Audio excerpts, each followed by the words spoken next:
Hey everyone, Eggman here with another video, and today we have a top 16 breakdown for the triple win-a-box tournament that I ran this past weekend. It was 55 players, and it was 6 rounds of Swiss into a top 8 cut, best of 3 as we see here today. And real quick, if you guys want to see how the event went, I have a tournament VOD on Twitch, and it will be re-uploaded to YouTube. I originally said Wednesday. It'll probably be closer to Friday because it's just been kind of a busy week, busier than I expected. So it will be on YouTube too, though. But also, just big shouts to everyone who showed up and people who have been supporting my tournaments as well. I should be having another one this month for One Piece in the next couple of weeks, so make sure to check that out. Make sure to watch my socials and check out the Discord that I have. I put announcements on there too for tournaments and stuff. So, but going into this top 16, we do have 5 Trafalgar Laws, 3 Katakuris, 3 Dofis, 2 Crocs, 1 Zoro, which ended up winning the event, 1 Nami, and 1 Crocodile in top 16. And a little bit interesting, especially since we don't see Newgate in this top 16 one. We do have, the data that Newgate was being played, but it just wasn't in the top 16. Also, there were a couple Queen players who didn't make it, and a little bit of variety there. So I am happy to see that there was a OP04 Crocodile, which we'll talk about. It's definitely the pet deck of me, of mine that I've been playing a lot of, and it's been super duper fun. So we're gonna go over the top listing list for each one of these leaders. And real quick too, I do want to shout out Larry Hall. He did do an interview of himself for his top 8. If you guys want some insight on Dofi, the green purple film one, definitely make sure to check that out. Links in the description if you want to check out his video, and at least make sure to jump over there and give him a subscription. He's been working pretty hard on that One Piece grind. So, but anyways, going into our top placing list by leader, we're going to go to our first place one, which is Nicholas Barn here on Zoro. But and it's really interesting. Like, we have Knoxville, and this is obviously I would say this is like a larger locals, not necessarily a super high level event, but being able to Zoro being able to get first twice after being like once in Knoxville and once in this event, when it's the only one in Top Cut, but being able to make it through is really, really interesting. So but Nicholas's list is a little bit different from the Knoxville, mostly just because you are running some Rush Zoros. I don't believe that was being run in the Anthony's list. Definitely no Rush Luffy, which I am still very surprised that Rush Luffy isn't part of these builds, but we are running the one of Diabe Jambe, which does turn your leader into Rush Luffy, so that does help you a good amount there. We're getting, the standard 12 to 14 events, so we have 12 on this one, with 1 Fiery Doll, 3 Fire Fists, and 2 Jet Pistols as well. We're adding the Vista as well for some additional removal, which is pretty strong, especially since it is a Whitebeard pirate, so it does, the searchability for it is quite useful. Flamenco, I think, has been pretty much a staple for the deck for the last couple weeks. Even just 2 copies, that does do some very good trades for you and can be really obnoxious to deal with, even though it's just a 3k, so it's poppable. Marcos can pop it itself, and then 3 Otama, 4 Machino, and a couple Magra as well. And Gordon, I think Gordon's also been more and more present. I think the removal aspect from Zoro has been more present and needed. It's not as much as like super duper rush, and more of hitting effectively by also getting rid of your opponent's cards at the same time. So that is the list there. Congratulations to Nicholas for their finish there. And then second place is Nuno with their Trafalgar Law, and I don't have a lot to say about the build that I see pretty much every week, if not more often. There are some decision points. Nami has, I think, cemented itself as a staple, the 1-drop, 2 or 3 copies. You have some decisions on which Zoros you like. So we had 3 Rush Zoros and 2 Star Deck Zoros.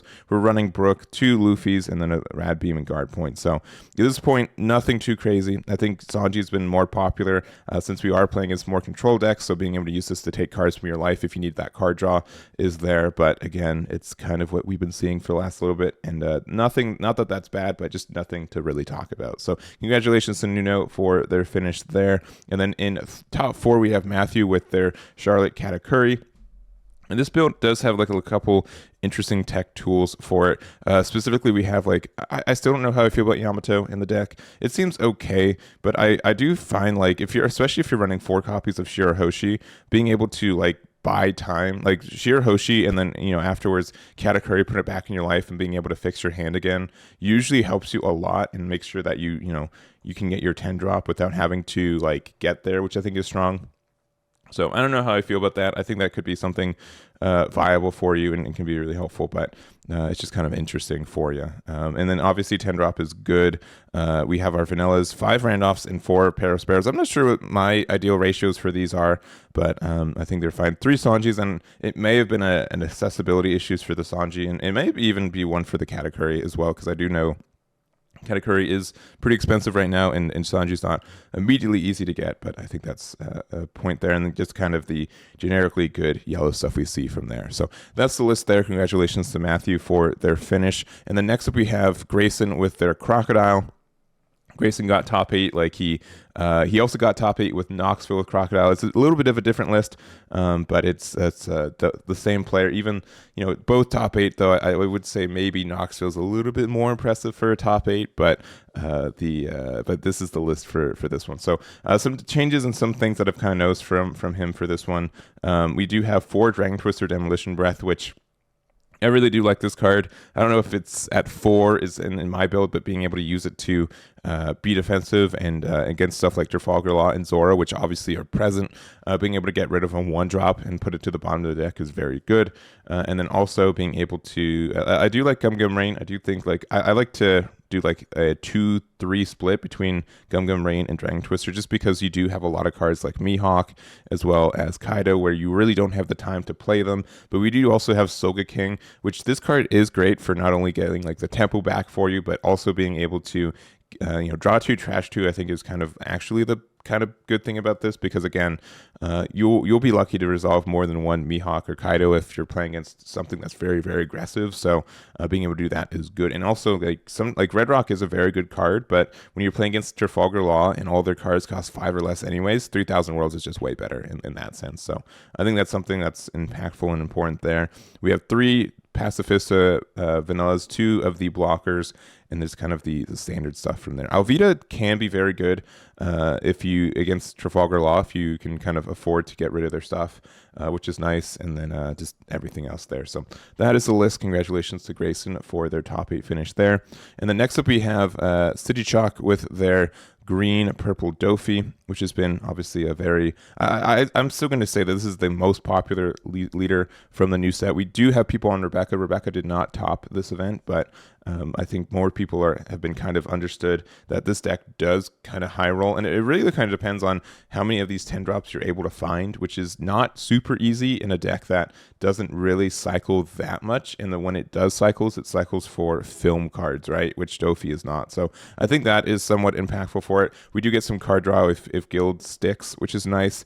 But again, like only being 4 life and it being unsearchable is kind of, you want to, like, sometimes you just mulligan for this card just to make sure that you get to see it, which is great. But the kind of the flip side too is that if we do see too many of it, we don't really do a lot with it in our deck. We don't have a lot of cycle outside of Queen. Queen does help you there, but the cycle is kind of important when we do also run so many of these event cards, and this is a little bit more events than I normally see. We do have 2 copies of Union Mono, which does get seen, can be found off Nami and our film searchers, but it only boosts film type leaders and characters, unfortunately. So you do have to be careful with how that works there. But being able to protect like a Nami that you swung with early is really nice. 1 copy of Hell's Judgment, being able to stop maybe 2 attacks is kind of nice. Thunderbagua is also in a good spot. I do like running like 3 copies of this because it does mean I can use Queen and then get the Dawn back without having to like lose curve, which is really nice. I think Spiderweb is decided as like the best one more times than not. Punk Gibson is helpful in a lot of situations, especially the trigger in life is very good. And then we also have the weak do not have the right to choose how they die, and mouthful of a card named Aside. This is somewhat good removal. Being able to use it to get rid of like a Trafalgar Law is tempting, or like a 5-drop or something like that. It is very expensive though, and it's kind of clunky how to do it, but it is something that is impactful, I think, too. So if you're able to run a deck that has like cost reduction, oh man, it would be super good. Being able to get rid of like anything, but I think it's a little bit costly at times, but being able to get that rest if you want to go in outside of like Sugar, I think is impactful. So anyways, this is Sitthichok's list. Congratulations for their finish there. And then our 2 unique top 16s, we do have Nami, and I don't have a lot to say. This is essentially the build of Nami that you do right now. The only difference is that I see 2 of the Opus 2Ks for that, and it's decided not to put it in this build. So that's like the only card that I don't see that we normally do. But otherwise, Nami kind of depends on how good the cards in their life end up being, because there are a lot of impactful trigger cards, especially like Peel Off and Impel Down All-Stars being able to draw 2. Desert Spada being able to mill 2, and then also Usopp River Band of Doom being able to get the mill as well. So all those are kind of impactful for you. We run 2 copies of Brick Fist so we can, Brick Fist back Kai and get the removal there. We do run the Level Up Beam, the Death Wink at 4 of, and just kind of the whole package there. So not much to say about Nami. I think it's been pretty understood that this is the way to play it in this meta if you want to try to do well with it. And it's a little bit of RNG, but a little bit of, making sure you know what your sequencing is and kind of going from there. So congratulations to George for their finish. And to wrap it up, we do have our Crocodile. So this is Mithak's list here. And if you guys have been watching my streams and everything, you've been knowing that I've been really liking this leader. It's definitely my pet leader for right now. And we do have a pretty unique build. There's some of the usual cards we do run, but a lot of interesting ones outside of that. So the big things that kind of go from it are, the Miss Gold Week, which I haven't tried as much, but the fact that it is somewhat like a mini version of Beige in the deck that you can play off your life for free is really tempting. We also do have like the Colors Trap, which I have been considering running this card a lot. You just have to do a counter for Dawn -1 up to one of your leaders kicking against +1K for the battle. So it's not insane value, but also then rest up to one of your opponent's characters the cost of 4 or less. So being able to use this to have something to attack into if your opponent's being really defensive is great. The only issue is that I don't think this card does really well against Newgate. Like it really, really stinks against Newgate, but that's like the only reason I wouldn't like running it. Thunder Bagua is nice, being able to use this to get Dawn back if you want to be really aggressive with it. And then also the Sovereignty, which is 2/5 is really good defense as well. I am surprised we're not running any copies of Pudding because we are running a good amount of Big Bomb stuff. We're going 4 whole copies of Yamato, and then also we're running 4 copies of Crocodile, which obviously this is the card you run in the deck. Being able to get heal, and then its cycle is very impactful too, which is really, really nice. And then also the 7-drop Limlin and also the Mr. 5. So really kind of greedy top end. I have tested this guy. He's okay in some builds. He does get like some good effects for it. Only issue is that like some decks just don't play 4 or lesses, but if you're playing in stuff like Trafalgar Law or Zoro, like being able to get that free pop is great. It means like you can't really attack with it the turn afterwards, but it's something that I definitely have tried and somewhat liked. It's just kind of tricky to work with all the time. So this is the list though. Congratulations on Mithak for their finish with Purple Yellow Crocodile, and I'll definitely kind of have to try out some of the changes that he made in implementation. So, but that's going to be it for me. I hope you guys enjoyed this video. Thank you so much for everyone who showed up and went to these events. Again, if you want to check out more events that I'm hosting, I host it usually on my Discord. I announce it here on YouTube, but Discord's the best place for it. So make sure to join there in the description, and that's going to be it for me. So thank you guys again for watching, and I'll catch you all next time.